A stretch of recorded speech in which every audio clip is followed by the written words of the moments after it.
आप सभी को प्रभु यीशु मसीह के नाम में जय मसीह की। और आज हम देखने वाले हैं प्रभु यीशु मसीह के द्वारा किया गया सबसे अद्भुत चमत्कार। प्रभु यीशु मसीह के द्वारा किया गया वो चमत्कार जिसको हम बहुत बार अपने चर्चेस में, अपनी कलीसियाओं में और भी जगह पर हम इस विषय के बारे में पढ़ते हैं कि प्रभु यीशु मसीह ने किस रीति से अद्भुत चमत्कार किया और वाकई में वहां की लोगों को परमेश्वर के इस अद्भुत चमत्कार के द्वारा सारे के सारे लोग अचंभित थे। और आज भी हमें ये स्टोरी बहुत ज्यादा अचंभित करती है। हम बहुत ज्यादा इस बारे में सोचते हैं कि किस रीति से ये इतना बड़ा चमत्कार प्रभु यीशु मसीह के द्वारा किया गया।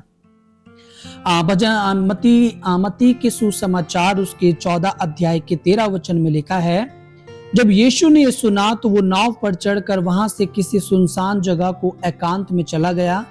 लोग यह सुनकर नगर नगर से पैदल ही उसके पीछे हो लिए। उसने निकलकर एक बड़ी भीड़ देखी और उन पर तरस खाया और उनके बीमारों को चंगा किया। प्रभु यीशु मसीह ने एक भीड़ को देखा। वो प्रचार करने के लिए जा रहे थे, सुनसान जगह पर थे, पर प्रभु यीशु मसीह के पीछे भीड़ थी अनेकों स्थानों से, अनेकों जगहों से। और प्रभु का वचन कहता है पैदल पैदल प्रभु यीशु मसीह के पीछे चल रहे थे। और बाइबल कहती है उसने निकलकर एक बड़ी भीड़ को देखा। उसके बाद देखा है उनके बीमारों को प्रभु यीशु मसीह ने चंगा किया और उसके बाद उनको चंगा किया और उनके ऊपर तरस खाया। प्रभु यीशु मसीह अपने हर एक उन लोगों के ऊपर हमेशा तरस खाते हैं मेरे प्रियो, जो उसके निकट आते हैं, जो उससे मांगते हैं, जो अपनी दुखों को उसके सामने रखते हैं, बीमारियों को उसके सामने रखते हैं, चिंताओं को उसके सामने रखते हैं। और जब अब वो इस तरीके से प्रभु यीशु से प्रार्थना करते हैं तो प्रभु यीशु उनके जीवन में आज भी अद्भुत काम करते हैं।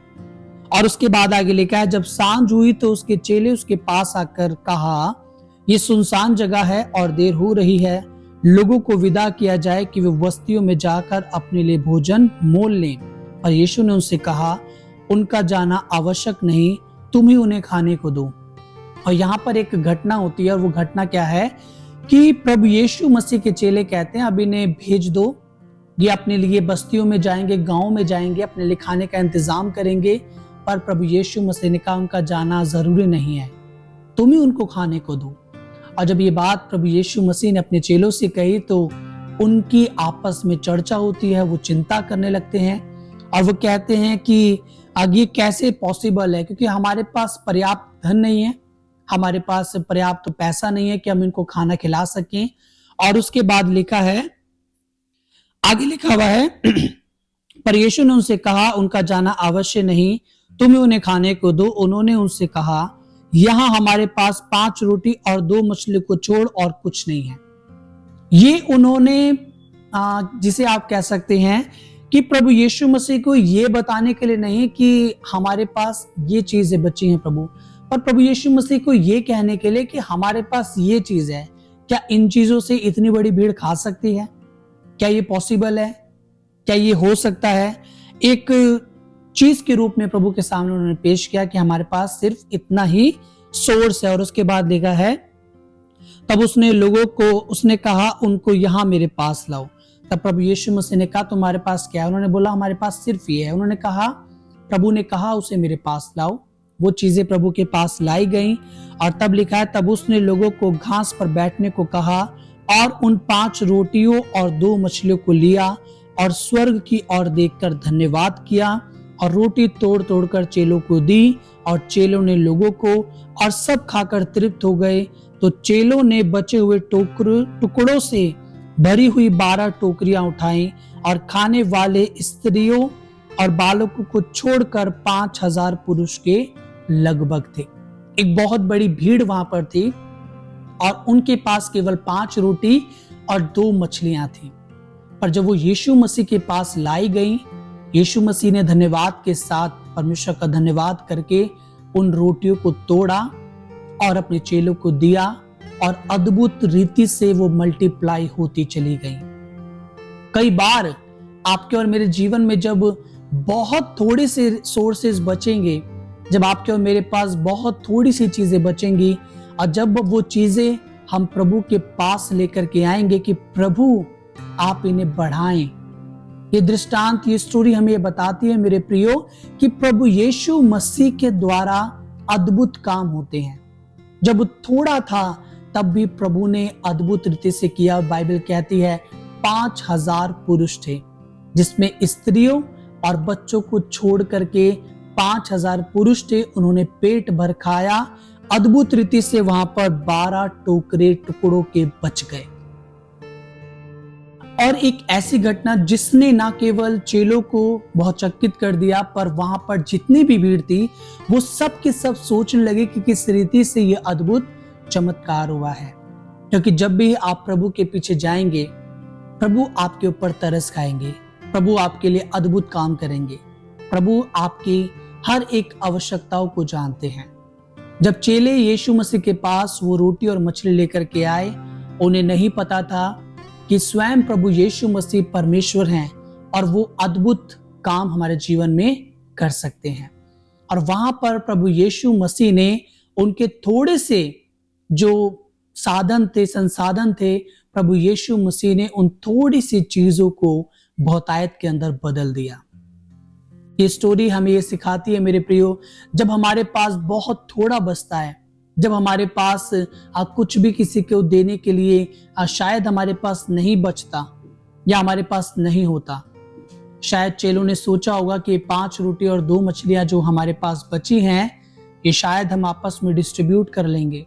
सोचा होगा शायद ये हमारे लिए पर्याप्त नहीं है, पर प्रभु यीशु मसीह ने उनको सभी के लिए पर्याप्त बना दिया।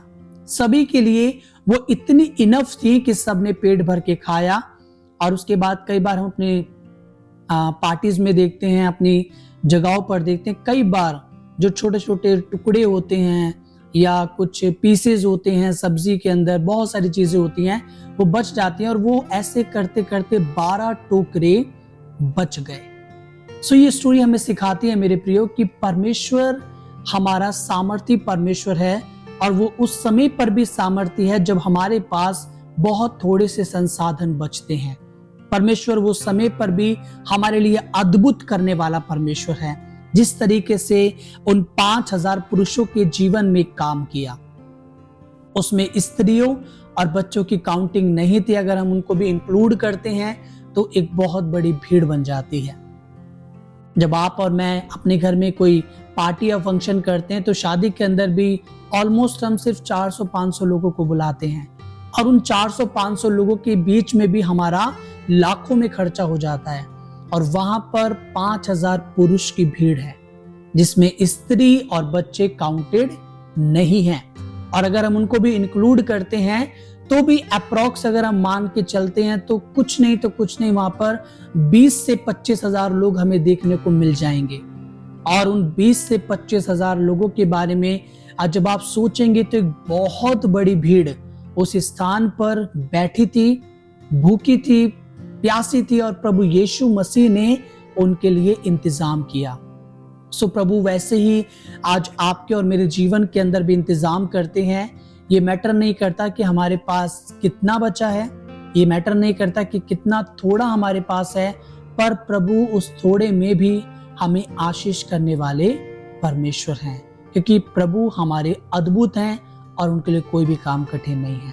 तो जब भी आपके पास आपको लगे कि मेरे पास बहुत थोड़ा बचा है, परमेश्वर मैं कैसे कर पाऊंगा, आप उन चीजों को परमेश्वर के पास लेकर के जाएं, प्रभु से आप प्रार्थना करें, और यकीनन जैसे उन 5 रोटी और 2 मछलियों को प्रभु ने मल्टीप्लाई किया, वैसे ही परमेश्वर आपके जीवन में भी मल्टीप्लाई करने वाले करेंगे, क्योंकि हमारा परमेश्वर हमें बढ़ाने वाला परमेश्वर है।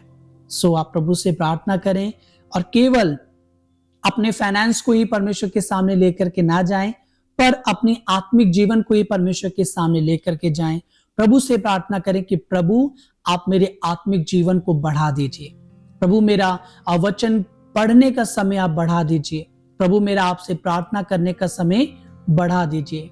कई बार केवल हम अपने फाइनेंस को ही परमेश्वर के सामने लेकर के जाते हैं, अपने पैसों को, अपने धनों को, अपने प्रॉपर्टीज को हम परमेश्वर के सामने लेके जाते हैं और ये प्रार्थना करते हैं प्रभु आप इनको बढ़ाएं, नहीं मेरे प्रियो, पर आपने अपने आत्मिक जीवन के लिए परमेश्वर से प्रार्थना करनी है कि प्रभु आप मेरे आत्मिक जीवन को बढ़ाएं, आप मेरे प्रार्थना के जीवन को बढ़ाएं प्रभु, आप मेरे वचन पढ़ने के समय को बढ़ाएं प्रभु, ताकि मैं आपकी गवाही लोगों तक ले जा सकूं। प्रभु आपके जीवन को बढ़ाना चाहते हैं, न केवल आत्मिक रीति से, संसारिक रीति से, पर हर एक रीति से परमेश्वर आपको बढ़ाना चाहते हैं और वो चाहते हैं कि आप सदैव उसके साथ राज्य करें। प्रभु आपको इन वचनों के द्वारा आशीषित करे और आज का वचन न केवल आपके और मेरे लिए, पर हमसे जुड़े हर एक लोगों के लिए बहुत बड़ी आशीष का कारण बने। सो आप लोगों के साथ भी इस वचन को शेयर करें ताकि और लोग प्रभु की नजदीकी में आ सकें और परमेश्वर के प्रेम को जान सकें। मेरे प्रियो, प्रभु आपको बहुत ऐसे आशीषित करे। आमीन।